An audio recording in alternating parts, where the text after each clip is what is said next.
Jangan lupa subscribe, like, dan nyalakan loncengnya. Bismillahirrahmanirrahim. Assalamualaikum warahmatullahi wabarakatuh. Jumpa lagi bersama saya Fatmawati.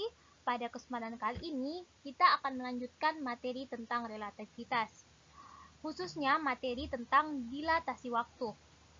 Nah, untuk memahami apa itu dilatasi waktu, terlebih dahulu saya akan memberikan animasi singkat terkait fenomena tersebut.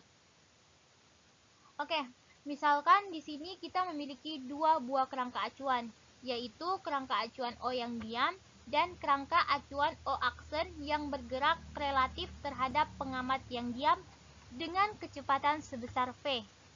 Kemudian, pada kerangka acuan O aksen ini dinyalakan lampu, yakni pada waktu T1 aksen dan T2 aksen pada koordinat X0 aksen.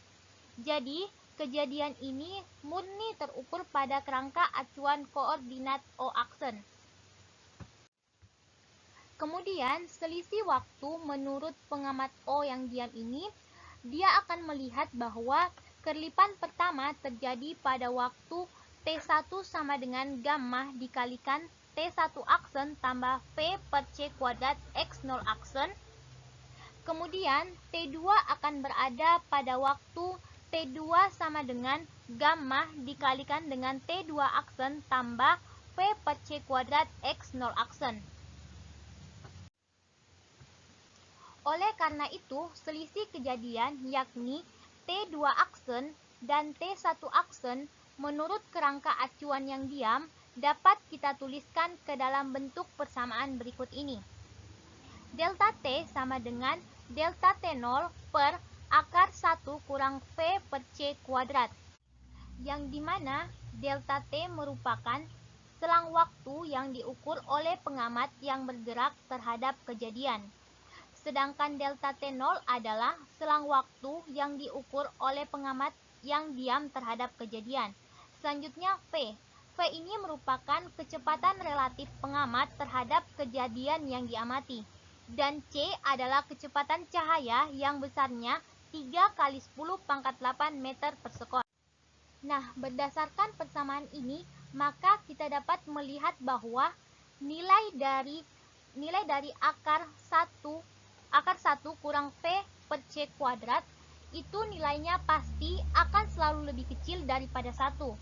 Oleh karena itu, akan menghasilkan nilai delta T yang lebih besar dari delta T0. Atau dengan kata lain, pengukuran waktu kejadian pada kerangka acuan yang bergerak akan mengalami perlambatan menurut pengamat yang diam. Baik, agar kalian lebih paham lagi tentang materi dilatasi waktu ini, saya akan memberikan sebuah contoh soal.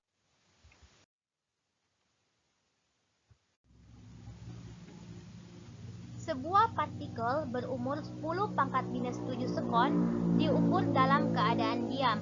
Berapa jauh partikel itu bergerak sebelum meluruh jika kelajuannya 0,9 C ketika partikel tersebut tercipta? Nah, dari soal ini dapat kita ketahui bahwa selang waktu yang diukur oleh pengamat yang diam atau delta T0 sama dengan 10 pangkat minus 7 sekon.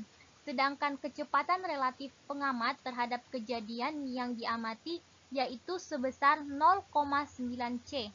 Sedangkan C itu sendiri adalah ketetapan dari kecepatan cahaya, yaitu 3 kali 10 pangkat 8 meter per sekon. Sedangkan yang ditanyakan dalam soal ini yaitu jarak yang ditempuh partikel tersebut. Karena partikel bergerak dengan kecepatan 0,9 C, maka umur partikel tersebut dapat kita cari dengan menggunakan rumus delta T sama dengan delta T0 per akar 1 kurang V kuadrat per C kuadrat. Karena delta T0 dan V sudah kita ketahui, maka kita tinggal mensubstitusikan nilai dari delta T0 tersebut dan nilai dari V tersebut. Sehingga persamaannya menjadi delta T sama dengan 10 pangkat minus 7 per akar 1 kurang 0,81. Delta T sama dengan 10 pangkat minus 7 per akar 0,19. Delta T sama dengan 10 pangkat minus 7 per 0,44. Delta T sama dengan 2,27 dikali 10 pangkat minus 7 sekon.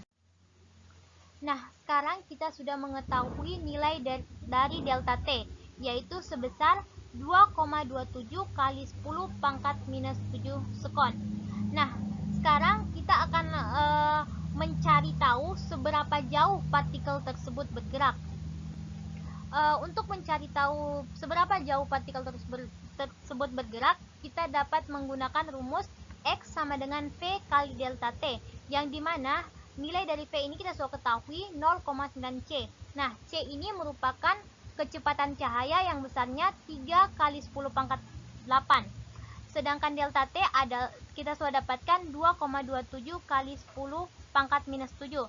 Sehingga persamaannya menjadi X sama dengan 0,9 dikali 3 kali 10 pangkat 8 kali 2,27 kali 10 pangkat minus 7. Sehingga didapatkan jaraknya sejauh 61,29 meter.